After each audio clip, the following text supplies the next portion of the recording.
And we're back, folks. Another edition of the Monday Morning Quarterback Film Study with that man they call DG. DG, who had his style bitten. Like, we spend time every single broadcast making fun of me. What? No. See, man, I'm trying to stick up for you now. That's what I'm saying. But he ain't been through that. You know, he shouldn't get to, you know what I mean? Yeah, he shouldn't. Yeah, you're right. You paid your dues. Yeah. To wear these ridiculous your garb. ensembles. Right. And you know we talk every single broadcast about adhering to copyright laws, to making sure that we stay right in line and crediting people for their work where it's deserved. And so this footage, as I say, every single broadcast does not belong to us. As such, we don't monetize it. We get no sponsorship for it. We do it for you, the people, for your entertainment, for your education, and yes, to clarify, for your edification. Why do I say edification? And one guy said, that's kind of redundant, Sam. They kind of mean the same thing. No, I'm using edify as a religious term. We are edifying you because football is a religion too. So I'm not using it in redundant form. I'm using it as a metaphor. Football as a religion. You get what I'm saying? Yeah. That's what Michigan fans do. They try to go into why are you using that word? That's why I'm using that word. Anyway, D, back to you, DG. Your style was being bitten. It was. Someone should have started off the broadcast saying, this attire that I'm wearing. Before we start this game, it seemed like this is a Michigan thing where you wear this, which is not. It's just me. I'm the only person that wears this. But it seemed like this might be a Michigan thing, and you Michigan fans are really liking it, so I'm going to pander to you, and I'm going to give you a little bit of it on this ESPN broadcast. But he did not, and that's not okay. That's not okay, man. Okay. I mean, RG3, it's only so many brothers in that position. Yeah, man. You supposed to be, you credit people anyway, but I mean, man, you can't. You got to cite your work. Come on, man. Got to cite your work. You cannot be putting another brother down the way that this man just did. And I'm going to bring it up on the screen so people can see exactly what we're talking about. I think that this is wrong. It's egregious. This is wrong that this man got on national television. I'm talking about you, Robert Griffin III. I think it's wrong that you got on TV and did this. How could you, Robert? Robert Griffin III. Why, man? Why, brother? You looking real DG-ish. Well, and that looks an awful lot like Devin Gardner. I mean, Devin Gardner was rocking this style way before Robert Griffin III. I've been wearing this Eskimo hat since July. And look at Mark Jones. Mark Jones, it's like Mark knows that this is not RG3's. It's not your deal. It's not what you do. Come on, man. Hey, man, but hey, listen, man. I've always learned that nobody is original. Even though this is pretty darn original, I'm just telling you. But nobody is truly original. Every great whatever has stolen and used other people that they admire for their work. But this one's original for sure. Come on, man. And I don't know, RG3 might have bit me on that one. Yeah, he bit you hard. He bit you hard, DG. Anyway, this game, as the Wolverines went out and did their thing once again, 34-3. Another total domination in the second half, especially where they completely mauled them on defense, shut them out, and offensively they pushed this team around. Yeah, they pushed this team around, even when they said second half they were basically covering one the whole half, still couldn't stop them. Yeah. Right? You know, like I do, that people look past the 10-0. Yeah, they should not. You should start out talking about this team saying they 10-0, one of the best teams in the country, but people have their eyes down the line. Ohio State or the national championship saying, okay, this throw game has to be better. This throw game has to be better. They acknowledge after the game that they are working on it. We can see during the game that they are working on it, but this is not a bridge that is too far. It is, according to you, based on what you've seen, something that is imminently, within their reach. It's in the oven. It's cooking. More work. It's cooking. It's cooking. It's in the oven. I think that it's right at the tip of their fingertips. You can see it getting closer and closer.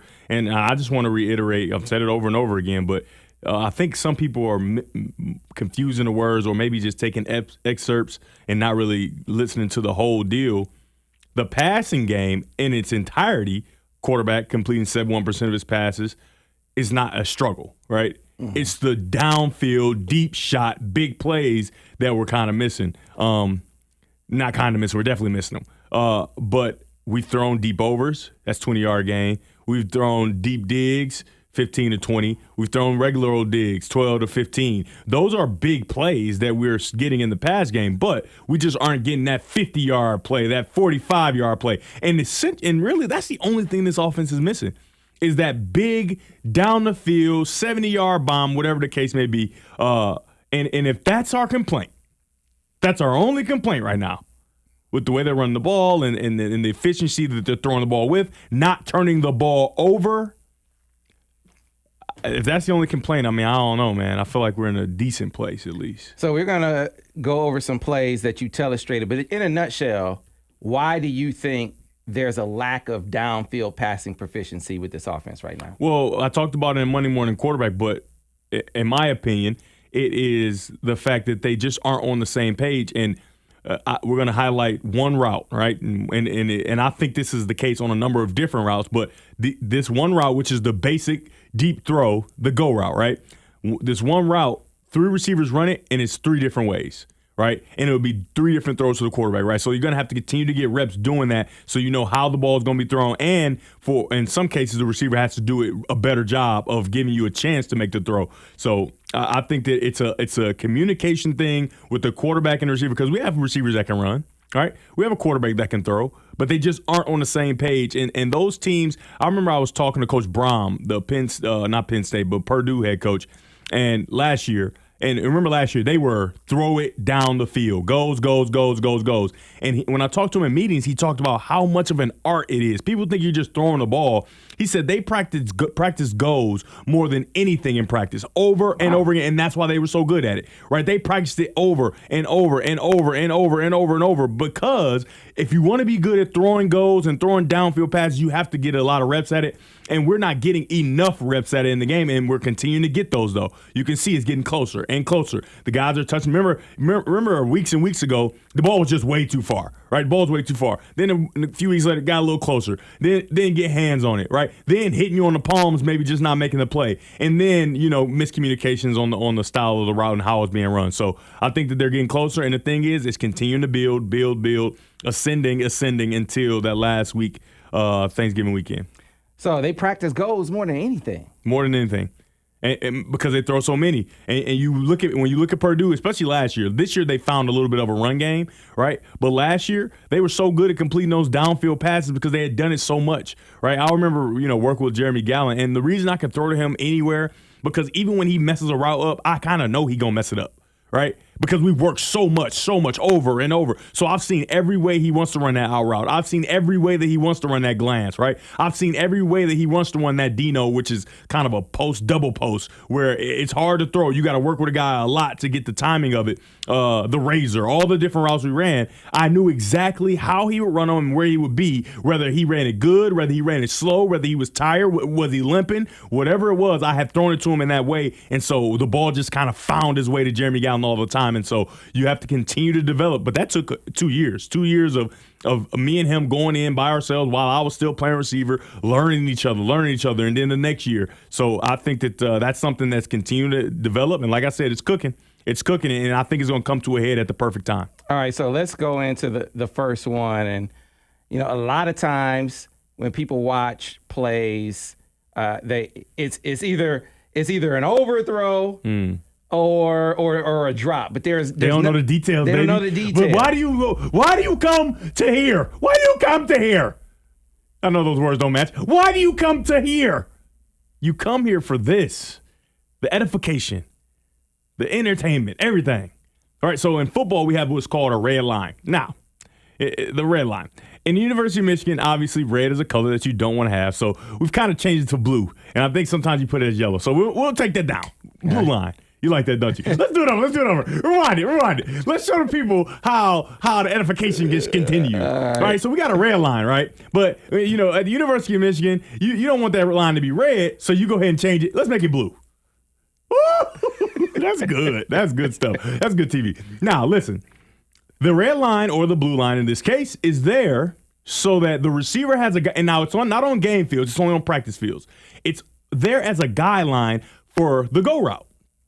Because when you're playing wide receiver and you're running a go, you get in that win. I want to win.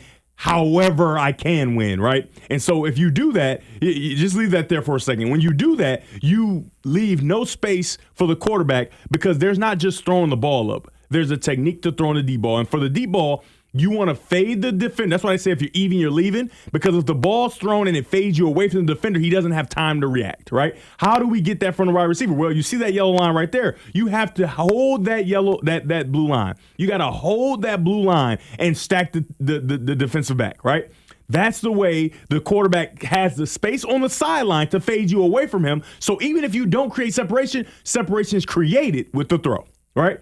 But if you do not do that, right, you run up the sideline and don't leave that box, the quarterback doesn't truly recognize that, right? You got all these linemen in front, all these different things. He doesn't recognize that you're running right up. He sees a body and he's throwing it the same way he would throw it had you done it correctly, right? So on this play, you see Andrew Anthony, he took that second path where you see the red X. He took that second path, never stacked the DB, and so now the ball's faded perfectly 5 yards outside of him, but it's out of bounds, right? And he's getting shoved a little bit. He never truly got a chance to win, stack, and fight back against the defensive back to try to hold his line. And defensive backs are taught, hey, get him off of that line, because if you get him off that line, the percentage of the completion goes down a great deal. So that's one way that this route was ran, and the quarterback had to throw it quickly, right? Because he won so quickly. He's down the field, and JJ threw the ball extremely quick, faded him out, but it's out of bounds. So this is excellent. Excellent. I mean, I guess I don't compliment you enough, but the explanation here, I think, gets into the fundamental flaw, I think, in fandom. Mm-hmm. With you watch it on tape and you figure, oh, he's just throwing it to a spot. The man is his landmark, right? Mm-hmm. He's throwing it to man, mm-hmm. and if the man is up the sideline, yep. He is throwing the throw off more than the quarterback. Right. is. So because this isn't the radio, you can see me, right? So you see, this is the offensive player.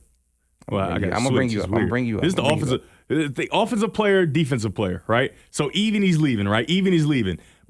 The reason he's leaving is because when he reacts to the ball where the DB doesn't find it, when he reacts to the ball, the DB can't react, right? It takes him a little bit too long, right? So receiver, he's going, DB's on him, ball comes, react 5 yards outside, he can't react to the ball, if that makes sense. So that's those are the small details that they just haven't figured out just yet, and that can be devastating for a quarterback, right? When the quarterback drops back and he doesn't know truly how the route is going to be ran, right? They just got to get more reps and more reps and more reps, and we have another clip that is done where it's done correctly, right? But this is in the now. So remember, JJ threw the ball significantly earlier than he probably should have, right? He didn't give him a chance to really win and get by because he got out so fast, right? He got out so fast. He's on the sideline. He tries to get the ball up. Now here, he does the same mechanics as the quarterback. He gets it out pretty quickly, right?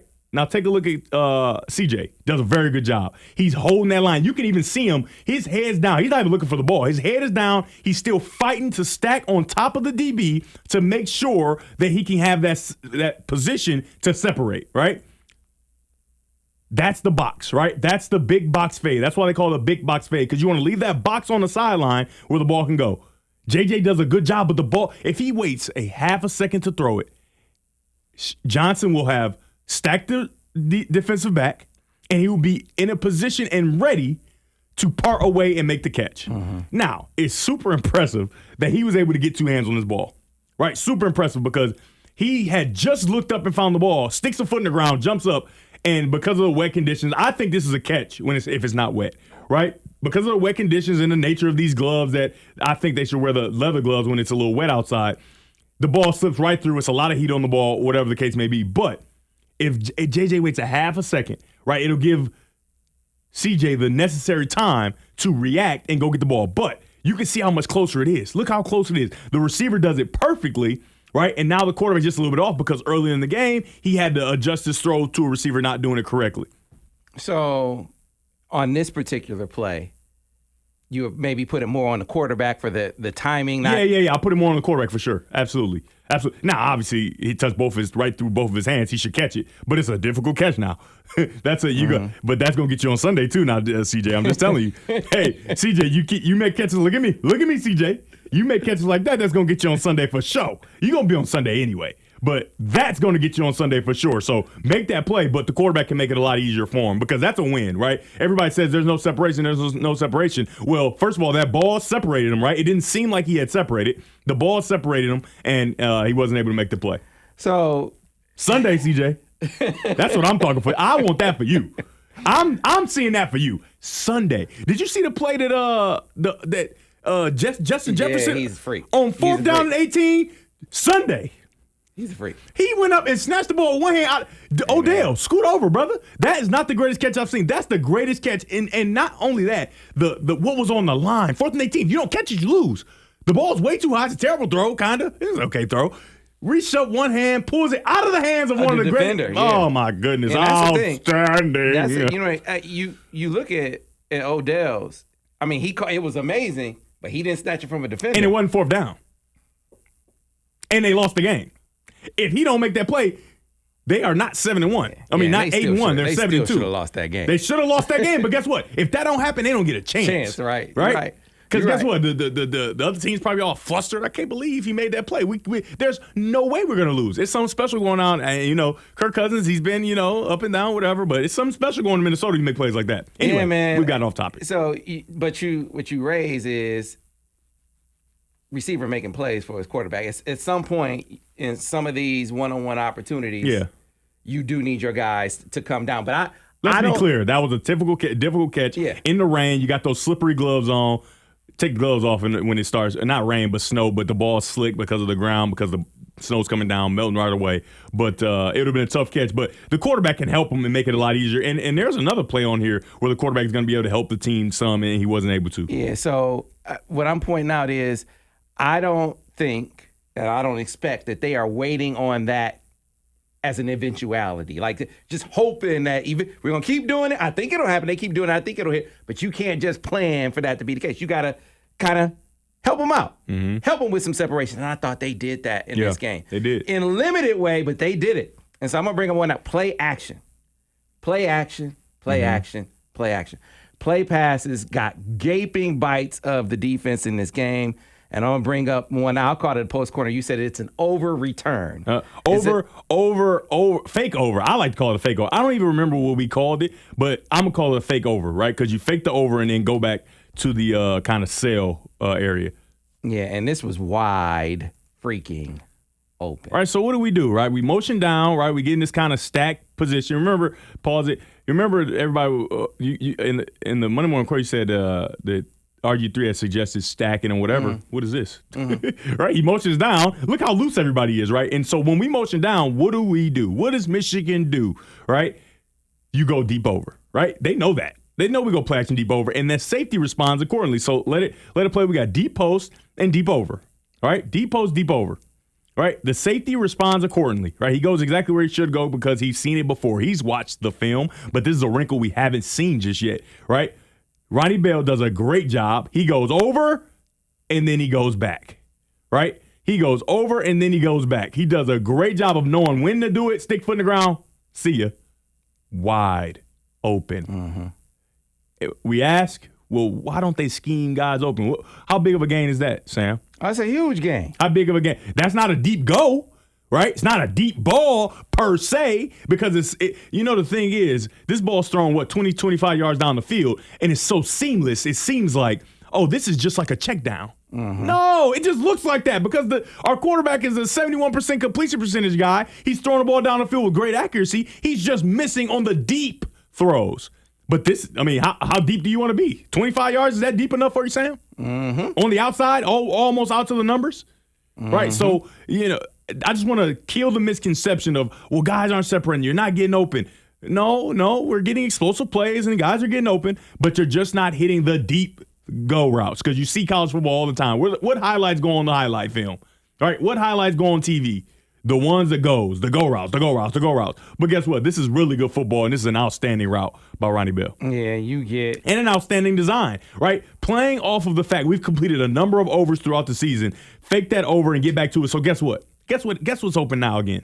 the overs. So now when Ohio State or Illinois or whoever the opponent is, when they see that over, they have to be just a little bit hesitant before they go run to it, right? Because if you run to that over and they go back and do this, now you got a 35-yard gain rather than a 20-yard gain or a 15-yard gain. That's an outstanding job by Ronnie Bell because it's all about feel and timing. When are you going to turn? It's not a set number of steps, right? So post corner, it's like 1, 2, 3 to the post and then go back. For this over and going back, this fake over, you got to feel it. When is he committing? When is he committing? Oh, he committed, I'm gone, right? So that's a great job by Ronnie Bell, great job by the offensive design, coaching staff, and a great throw by JJ. So we talk about design in the run game for them because they are outstanding. They're outstanding. Look, this next level.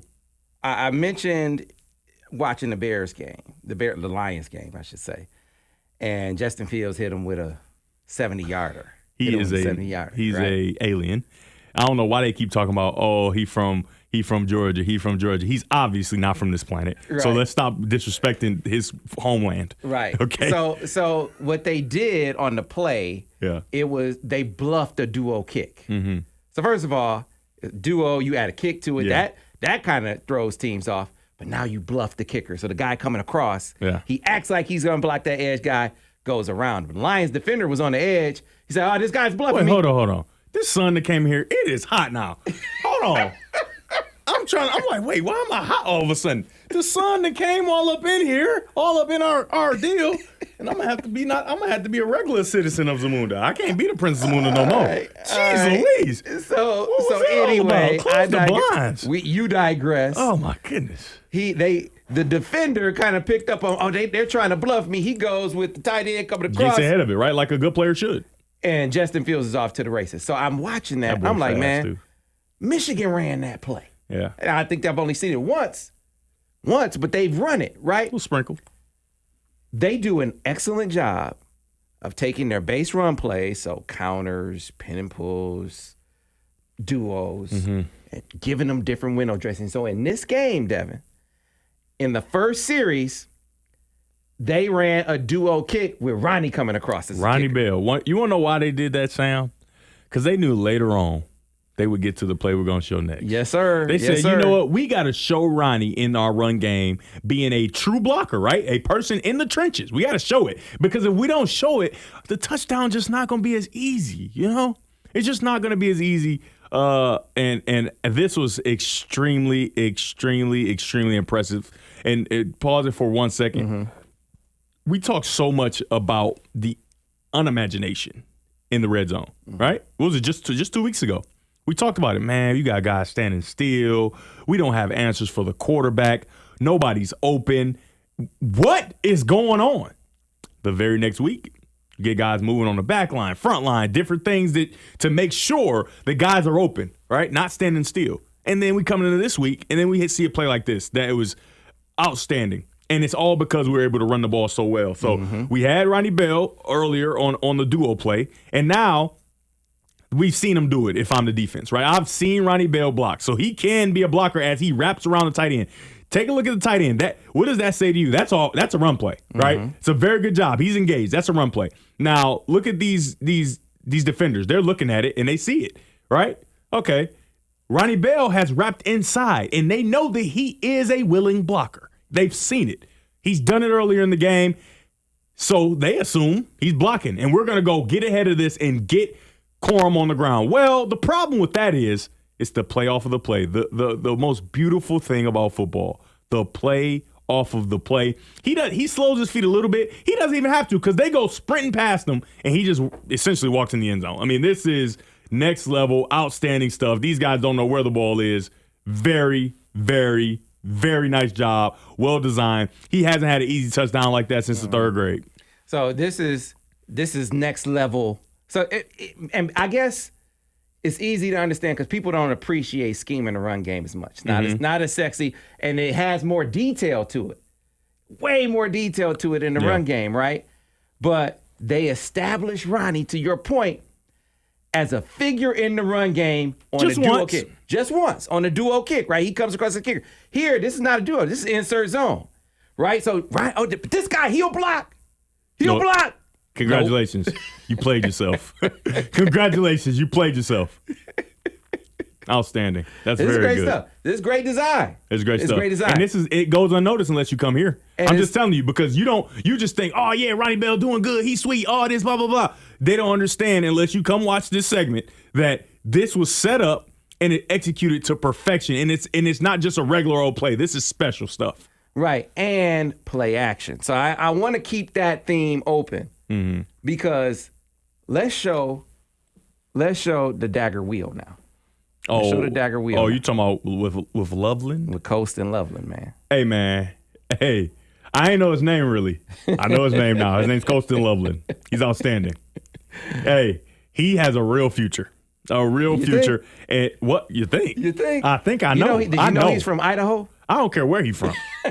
I don't care where he's from. Hey, man, he was at a camp in Bama. Something, you know, Bama was his first big offer. They said, why is Bama coming out offering to do it from Idaho? Because he's sweet. He liked that. And then, of course, Loveland is lovely. He's a lovely tight end. I'm just telling you. So we're going to take a look. We get him motioning down, right, in a blocking position, right? Remember, play action. And then we get him on a wheel route, right? So, boom. This defender, number 2 in red pants, he's in perfect position. He's on top of the wheel. He's going to react. He's going to be right where he needs to be. Well, Loveland, right, this is where the route should go, right? Right outside of him. It's going to get covered, whatever.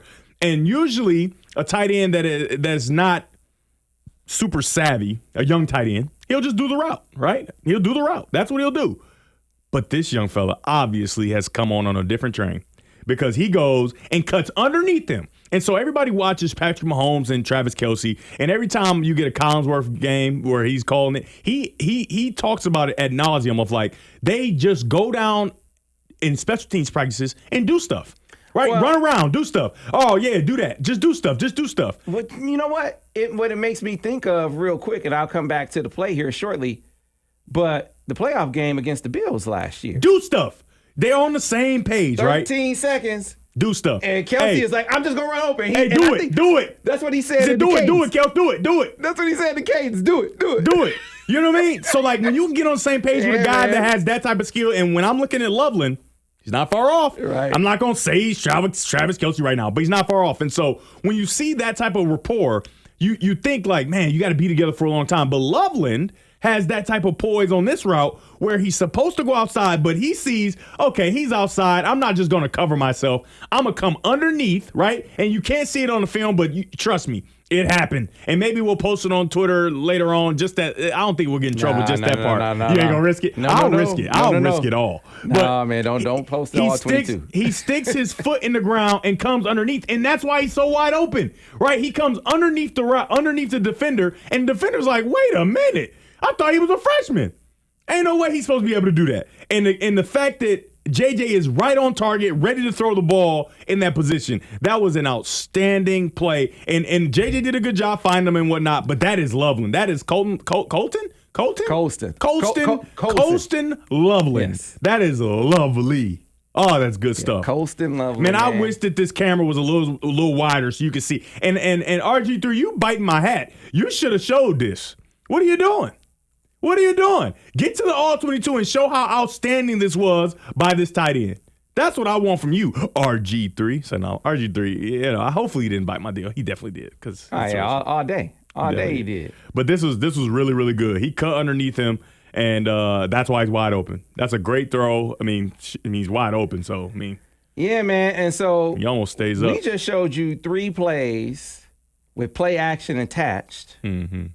And so it begs the question, DG, and I'm going to ask you to theorize here, just like I did on Monday Morning Quarterback. But when you... And to be fair, that last play, I don't think the play action was as much as part of it as Loveland. I think he made that play. And sometimes you have to have that. The play action isn't going to work perfectly every single time, right? On that play, he made that play work. Right? When that play was going to be nothing, it was going to be and it was going to be good, right? Because the linebackers were reeling because they saw the play. Oh, hurry up, got to get back. So if nobody's open, JJ's can get up in the pocket and run, which the play action still worked for us. But he made that play happen. That was amazing. I don't want to take any credit away from the young man. For sure. But when you play action, it's clear. When you run the football as well as they do, and you get the kind of reactions that they get, the automatic question is, in a world where separation is a little bit tougher to come by, why not? Why haven't we seen more of that? Because clearly they see what we see. You can see the things that we talk about. The next week or two, they're doing it. And let's be clear, guys. This is all the football knowledge that I've accrued all my life. Am I lying? I don't talk to the coaches and figure out and try to ask what they're doing. All I do is literally on the plane on the way home on Sunday mornings, I watch the film, I go through it, watch the film, pick these plays out, and pick all these things out after watching it because I can't watch the game, right? So I don't get the luxury of watching the game and listen to the announcers and all. That's why he always has to tell me some crazy thing that somebody said or whatever. But I watch the coach's copy, and I'm just, okay, this is a theme, this is a thing, this is a thing. And then I bring that knowledge in here and I give it to you, right? So this isn't Sam and I going and talking to the coaches and see, hey, man, tell me, because first of all, they wouldn't tell us, right? Because they don't want all this stuff out there. They'll clarify something. Like if you got a question. If I had a question. But, I don't have time for that. I got 2 games this week. I got to break this film down. I got stuff to do. So I need to, this is all what I think, right? And it just happens to be extremely accurate. And so it's crazy. If they see what we see, which they have to. Which they have to, and they know, man, we can run this thing. Mm-hmm. And we can run this thing with 8, 9 in the box. Yeah. Because we're physical, we have elite tailbacks, and we have great design. So teams are going to give us a gross overreaction. Man, play action can give us some bites. So why would you suspect that we haven't seen it more to this point? Similar to the reason we haven't seen Donovan Edwards line at receiver a lot, right? We're ignoring some of the things we do well that we don't see much of. We've known since the beginning of the season that Donovan Edwards is maybe the third best receiver on the team, possibly, or at least tied for third, you know what I mean, in the mix. We don't see him line up at receiver a whole bunch. Why? Because every time we've done it to perfection, and we know we can do it. So why do we got to continue to show it? Why? Why do you got to do that? What about play action? Well, from the beginning of the season, play action has been outstanding, right? Because of last year, going off the backs of last year, what happened? The whole offensive line coming back and getting an upgrade at center and Olu Oluwatimi. Why don't we do it more? Because we know we're really good at it, right? Why don't we do it? We know we're really good at it. What about quarterback run? What about quarterback run with the quarterback, right? What about speed option? What about all those different things that we know that JJ is really, really good at? What about RPO that was super successful in the beginning of the season? Why don't we do that more? Because we know we're really, really good at it. And those aren't the things we need to work on. And they're going to be able to be banked. And when you open up with all that stuff in the right game, as you know, the game, it's going to be a problem for the other team, right? So I think that's truly, and like I said, I don't know for fact, but I think they are banking the things in the bank that they know. And they're still practicing in practice, but there's like, we don't have to keep showing this. Right, we can go back to this later. We know he can run the ball extremely well. We know that we can block for the quarterback around. We know that we get a mismatch every single time we line Donovan up outside. We know that in the play action game we're gonna have wide open targets because of how good we're running the ball. But we're just gonna keep on hammering it. And then the other thing that we are not good at, throwing the ball down the field, like deep down the field on goals and things like that. Continue to work on that. Right, and that's what we're seeing right now. And so, in my opinion, I think that's what we're seeing, and it makes for an explosive, fun outing in Columbus right after Thanksgiving. Yeah, man. And speaking of quarterback run, by the way, when they on boots, that was another. Oh, we don't see a whole bunch of nakeds. Right. We know that he's good on nakeds, right? Because it gives him the run pass option. Mm-hmm. He gets to run the ball on the edge, or he can throw it, and he makes good decisions, right? So they can trust him in it. He doesn't take sacks on him, right? He'll throw it away. He'll run and go get some. He'll make a good throw to the over. He'll throw the comeback, right? He'll throw the post corner. We've seen that on the naked. We don't see nakeds a whole bunch. All the things that JJ is extremely good at, right? That he's shown no bad plays doing, right? He's done it good every single time from the start. Even going back to last year. Every single time, some of these things, he's done good every time.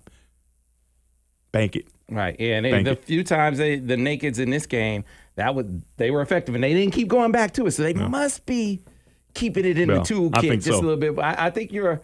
But the one thing that's a struggle, and they have to continue to work at it, is those deep throws, those deep goals and, posts, whatever. All those plays, 65, 45, 50-yard plays, those are the plays that need to be worked on. So you talked about timing on the go to CJ. You said, we just needed to throw it a half second later. There was another point that you brought out with JJ where you said, hey, man, you can help out your lineman, too. You could have helped your receiver on that play. Yeah. Here's one where you can help out your lineman. Yeah, so the right tackle, he gets beat, right? And he shouldn't get beat. But when the right tackle gets beat, pause right there, right? Okay, I'll bring it back. Yeah, let's bring it back some.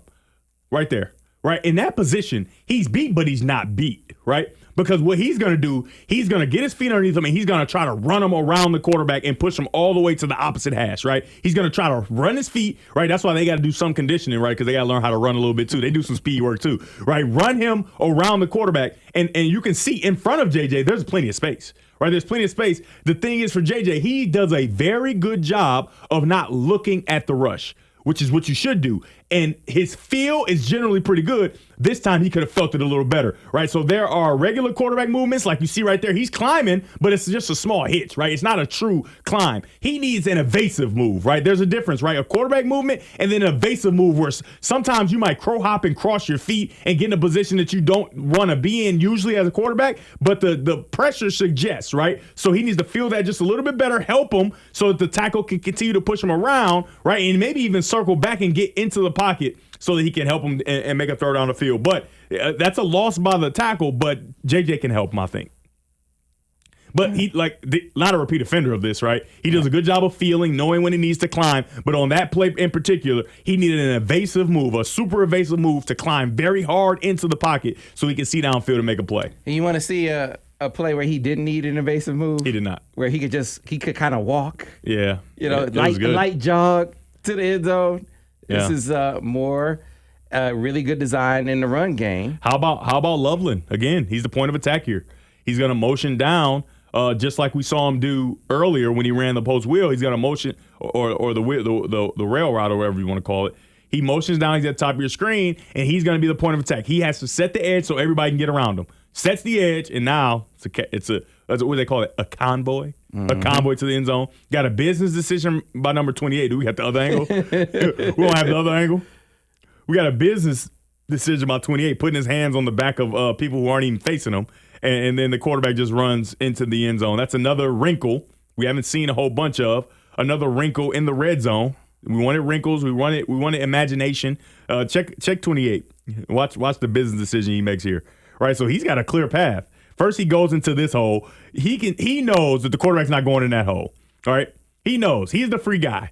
Don't X him out, RG3. He should be outside. Look, he putting his hand on the back of Loveland's back. What are you doing, 28? I don't want to kill him. We don't know his name anyway, so it's all good. But that's a business decision if I've ever seen one. And think about this. I mean, you mentioned setting the edge, being the point of attack. They cracked him with a bigger fella. I mean, you could have had a receiver there. Yeah. But you got to crack at a defensive end. For sure. And then the thing is, you have to be smart about it because you can't kill him. Because if you kill him, it's a penalty. Right? So you essentially got to be a screen setter, but you got to be a big body so that he can't just run over you. You know what I mean? So it's a good job and a nice business decision there by 28. It's okay. I mean, everybody does it. I've made a business decision in my day here or there. Not really. Not a whole bunch, but sure I've done it. Look, you highlighted, though.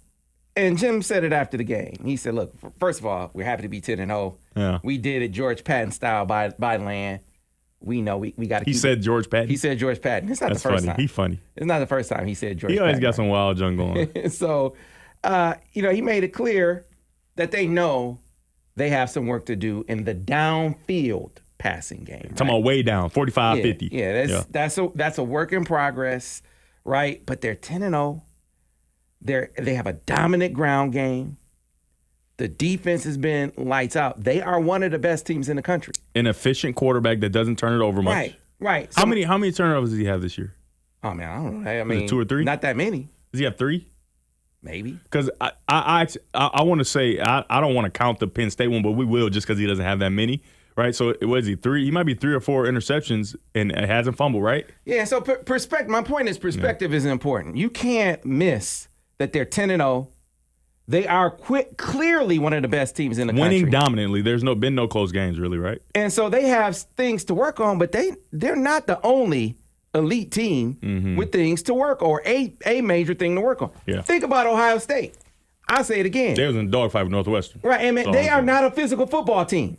And you said, hey, you keep working on downfield passing attack. It's there.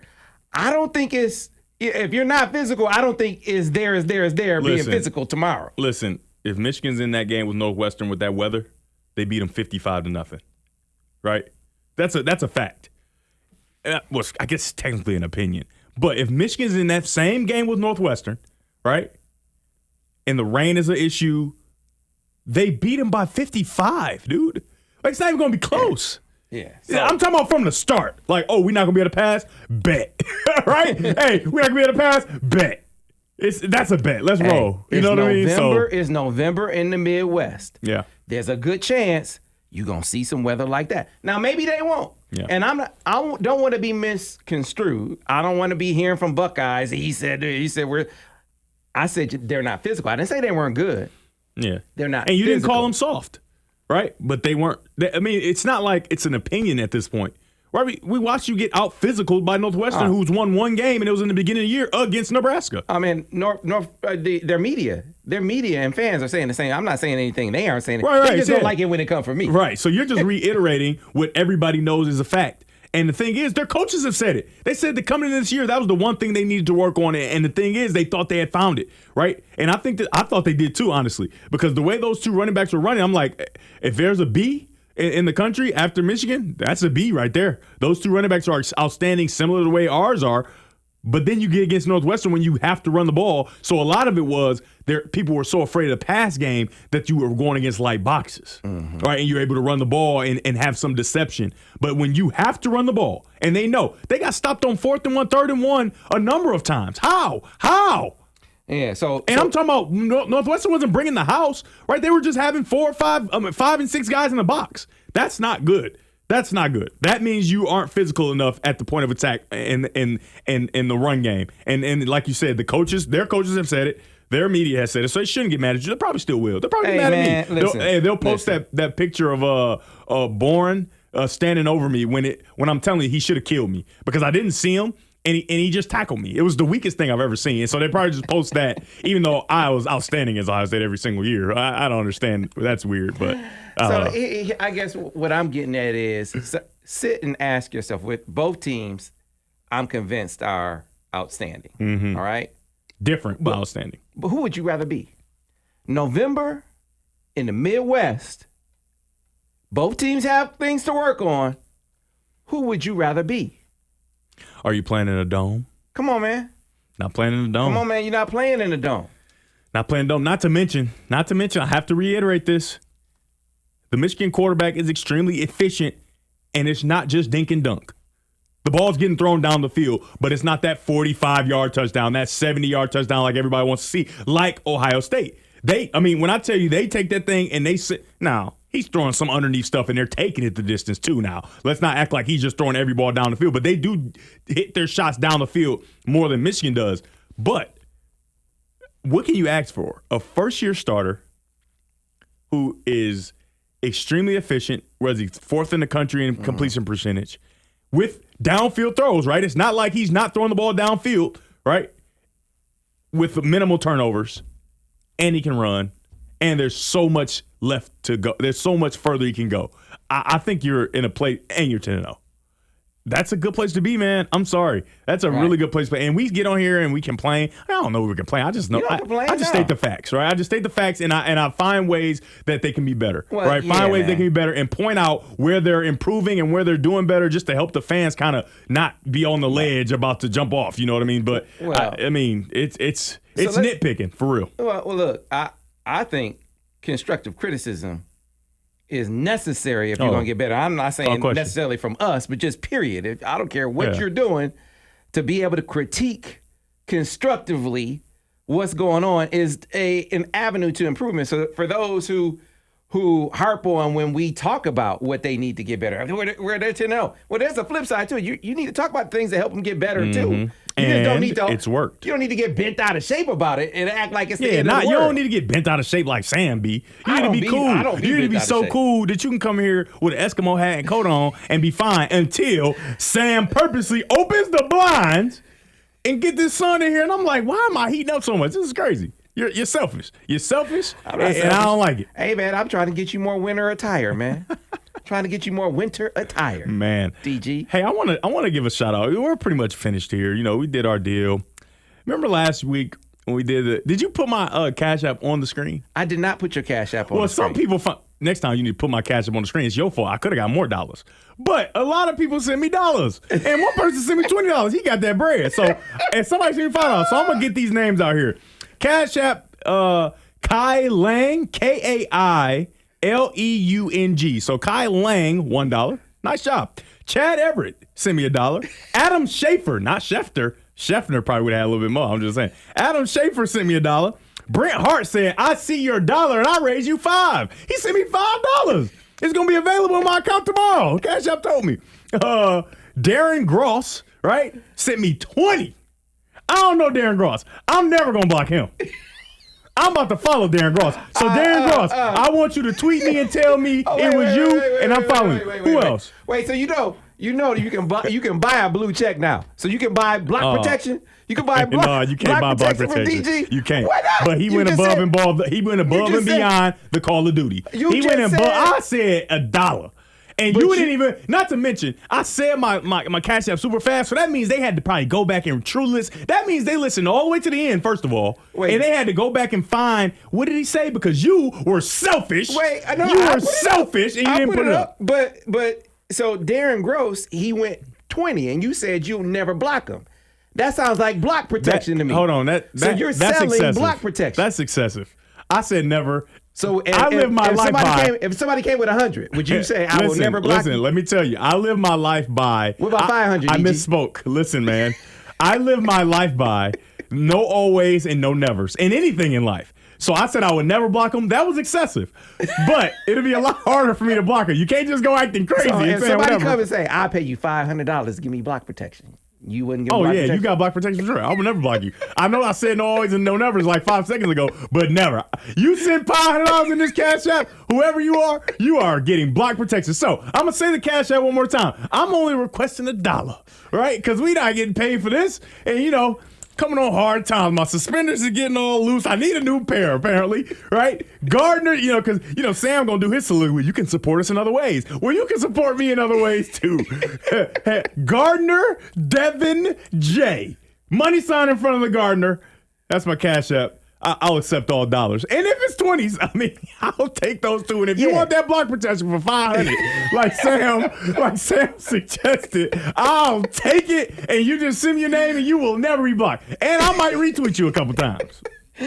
So that is not sponsorship, by the way. That's not sponsorship. That's support. That's support. That's begging. Hey, come on, man. That's support. It's not monetization. Hey, appreciate those people, though. Because those dollars, if you send up dollars, those dollars add up. And I'll be able to, give it back to the kids. All I do is give everything that I get back anyway. I'm going to be poor at some point. I need to stop doing it. Hey, man, I thought you were worth $4 million, DG. Stop playing with me. In this show. Say a little soliloquy about how it's just for the edification, the entertainment, and and the other ways you can support, because now you're tripping. Here we go. Hey, man, I saw it on Google. No, man, shut your mouth. Shut your mouth. Do the deal. Do your little soliloquy. All right, folks, listen. You know we love you. You know how I know you know that we love you? Because we keep coming back every week to do this with no sponsorship, no monetization, because we know we do not own this footage. At 5 o'clock in the morning when I'm on the flight, I'm looking at film for you. Come on, man. Not for me. I'm looking at film because I can just watch the game back and I'll never get all the insights that I have to give you. I'm watching the film for you, the people. And we want to stay in the good graces of the folks at Fox and the folks at ESPN and the folks at the Big Ten Network. We don't want to get on your bad side. So that's why we don't get any money from these videos. And that's why I say it at the beginning and end of every one of these videos to let them know we are not in violation. We are doing it strictly for the people, for your entertainment, your edification, and your education.